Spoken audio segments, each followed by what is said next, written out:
Të dashur teleshikues të televizionit të shqiptarëve të Amerikës, ja ku takuam në rubrikën tonë Kombi Ynë.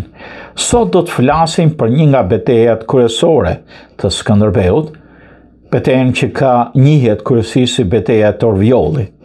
Por sipas disa studiusve Dibran, edhe emri i betejës është disi ndryshuar, beteja e Troj-Vogjlit. Si që quajnë turqit sheshi i dërimit, ajo zhvilluan në livadet e Troj-Vogjlit në kidën e Dibrës së Poshtme, më 29 qershor 1944. Në këtë betejë Skënderbeu vuri me sukses në zbatim në fushën e luftës planin e tij të quajtur Kthetrat e Shqiponjës. Livadet shtrihen në lindje të Drinit të Zi, me një sipërfaqe prej 3 km katror. Kufizohen në perëndim me Drinin e Zi, në jug nga kulla e As Koltrakës, lëgjatat e Skurës, Brezdi, poshtën përroi Terzishtit dhe kalon në për këto dy katunde.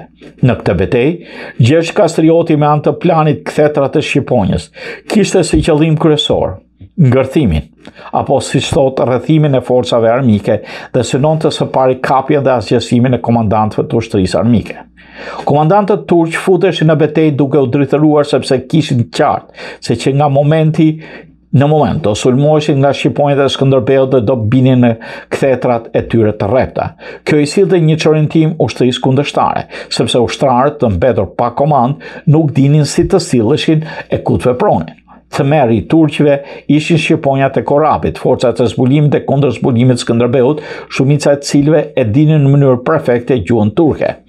Dibra ishte vendi i të parëve të Skënderbeut. Ai në Dibër kishte bazat ushtarake të luftës. Në Dibër ishin të gatshëm në çdo kohë 12.000 dibran të rreshtoheshin në luftë me lëshimin e kushtrimit të parë. Nga këta, 8.000 ishin kalorës dhe 4.000 këmsor. Të gjithë të zgjedhur nga ajka e djallërisë të burisë dibrane, të guximshëm e të shpejtë si era e maleve të Korabit, të runjës e neshtës. Informatat e sakta kishin ardhur Skënderbeut se sultani kishte ngarkuar Alibeun, valiun e 4 të Anadollit, për të çuar një herë përjetmon kryenësinë e Skënderbeut e për t'i nënshtruar që në betejën e parë shqiptare. Skënderbeu ngriti popullatën e Dibrës poshtë në vendet e sigurta malore, si në bjeshkët e Korabit dhe në Gramës të Zimurit, vende këto në lindje të Troj-Vogjlit dhe në plajen e Fushbanës, në Prat, në Xhaxhisht, në Xhaxhaj, në Lan, në Lur, në Titaj, vende këto në perëndim të Troj-Vogjlit. Mira Kok Baktish ishin therrur e pjekur në hell si therror për të joshur perëndit e luftës dhe si ushqim për ushtarët e kryetërimit. Ali Pasha u nis me 41 forca dhe këto i ndau në dy pjesë. 25.000 u fut nga Kosova në Dibrën e Poshtme dhe përqendroi ushtrinë në fushën e Mandris, sot fusha e Shumbatit, dhe ngriti çadrat në Topuze, Drinit të Zi, edhe sot ky vend quhet Shatore, aty ku Ali Pasha ngriti çadrën. Në vendin ku derdhet përroi Gramës, në Drinin e Zi, u quajt nga turqit si kryqëtoria e mallkuar. Vendi ishte mbuluar me ferra të dendura dhe nuk kaloi lehtë. Në çastin kur Ali Pasha gati po kapi gjallë spriti nga kali dhe disa ushtar besniku futën në ferrë dhe shpëtoi. Vendi sot quhet edhe Ferra e Pashës. Por ndërsa në mbrëmje të Nakshihanët Ali Pashës po gatitej darka, forcat e zbulimit Skënderbeut, shqiponjat e Korabit, duke zbatuar planin Kthetrat e Shqiponjës, sulmojnë në fshehtësi të plot duke kaluar me not Drinin e Zi dhe dogjen Akshihanën me rrëshirë pishe lëndjekse shumë e fuqishme që Skënderbeu siguronte në malet e Lurës, Miditës dhe Pukës. Kur ushtarët Ali Pashës prisnin darkën pranë zjarreve të ndezur, matan Drinit të Zi u shuan zjarret, pushuan daullët e ushtrisë së Skënderbeut. Menjëherë u parhap lajmi i djegës së Akshihanës dhe heshtja e shqiponjave për një herë i tmerroi turqit, të cilët i trembeshin në një sulmi të tyre natën. Turqit u gdhin pa ngrënë dhe pa gjumë. Pjesën e dytë të ushtrisë prej 15.000 vetash me komandant Abdul Xhafarin, Ali Pasha kishte lënë 6 orë larg livadave të Troj-Voglit. Ali Pasha kishte vendosur trupat e Abdu Xhafarit në sheher, me qëllim që të godiste Skënderbeun nga mbrapa. Ushtria e Skënderbeut përbëhej nga 15.000 forca, 8.000 kalorës të zgjedhur dhe 7.000 kombësorë të zgjedhur, kur bazën kryesore të ushtrisë përbënin Tibranët. Të martuarat i vendosit të mbronin popullatën në për male e vend strehime.